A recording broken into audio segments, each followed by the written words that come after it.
We've been factorising non-monic and monic trinomials using the grouping technique. Many of you have asked about the cross methods, so what we'll do in this video is just quickly look at the cross method for a couple of examples. But first of all, just a quick revision of grouping. So remember, for these monic ones, what we do is we look at this number here, negative 14, and we get factors of negative 14 that when multiplied together, when added together rather, equal this number here, 5, positive 5. So let's do 2 times negative 7, and if I do 2 plus negative 7, I get negative 5. Not going to work. Let's do negative 2 times positive 7. Okay, so we've got negative 2 plus 7 is definitely positive 5. So let's do it. X squared plus 7x. Take 2x, remember the order doesn't matter there, take 14.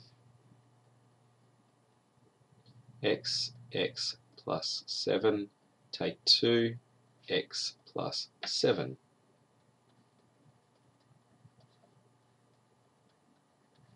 Alright, so that's taken us roughly 4 lines or 3 lines of working out plus this stuff over here. Cross method is similar in that you see I've used a bit of trial and error to get the two, or break up this term here, the positive 5x, into the two parts. That certainly has involved some trial and error, and certainly the cross method does involve some trial and error. So it's called the cross method for this reason. We draw a cross. Down this part of the cross, what we put in these two spots is the terms that when multiplied together equal this term here. For monic ones it's easy. It's always going to be x and x. Alright, and then on the other part of the cross, that is here and here, it's going to be the terms that when multiplied together equal negative 14.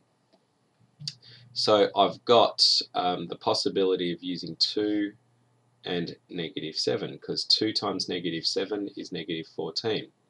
Alright, so now what I do is I test out my solution by doing some multiplication. So I multiply that by that. So x times negative 7 is negative 7x. Then I do 2 by x, or x times 2. That gives me positive 2x.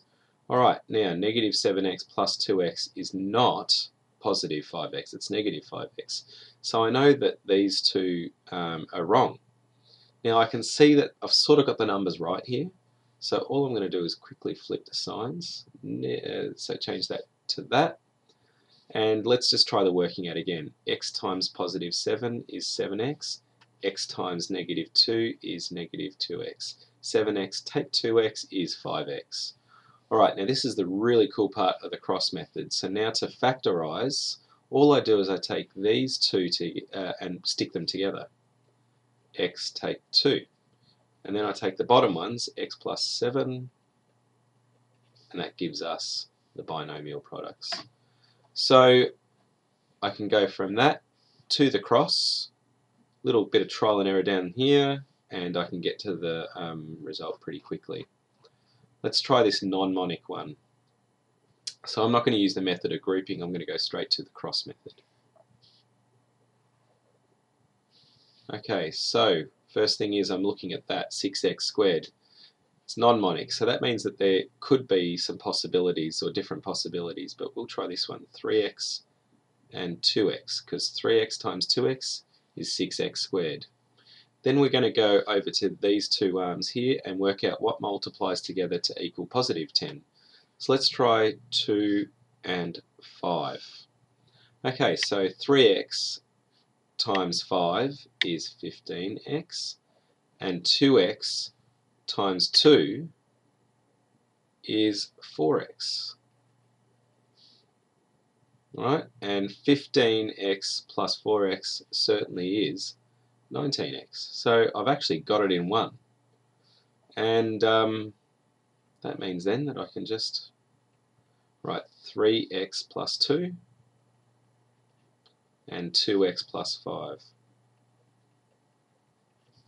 Okay, with grouping that would have meant that we had to do that, which is find the factors of 60, which is a little bit harder to do, to be honest with you, and more scope for error perhaps. So the cross method is quite a handy way of doing that particular one. Let's try this one here. So I've got 9x squared plus 6x take away 8. Let's do the cross. And I consider how I'm going to make the number 9.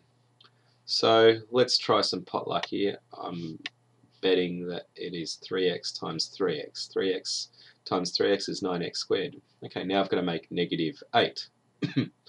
So what I do, I choose two numbers that when multiplied together equal negative 8. So let's try 2 and negative 4. Let's check that. 2 times negative 4 is negative 8. Okay, now let's multiply the items of the cross together. So 3x times negative 4 is negative 12x, and 3x times 2 is positive 6x. That one there equals negative 6x, not positive 6x. So the combination as it is not quite right.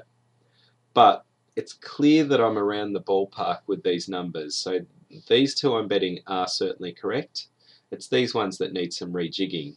Now see how that turned out to be negative 6x? What I'm betting is that if I change the signs around on these two items, I'm going to have a better chance of hitting the positive 6x that I need.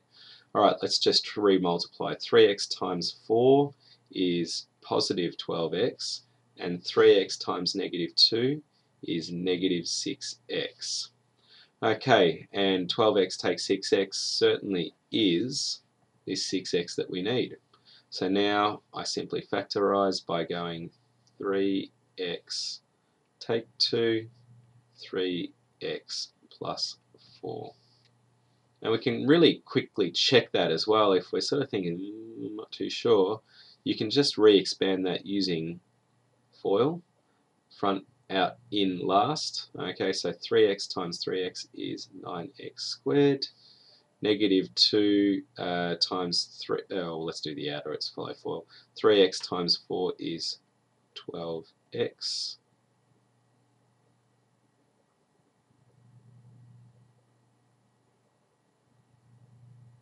And negative 2 times 3x is negative 6x, and negative 2 times positive 4 is negative 8. Alright, and 12x take away 6x certainly is 6x, so we've done it correctly. This is, well, these are the binomial products. So that's the cross method. It's really quite a quick method of factorizing. It is a fair bit of trial and error, and that's what deters people from using it.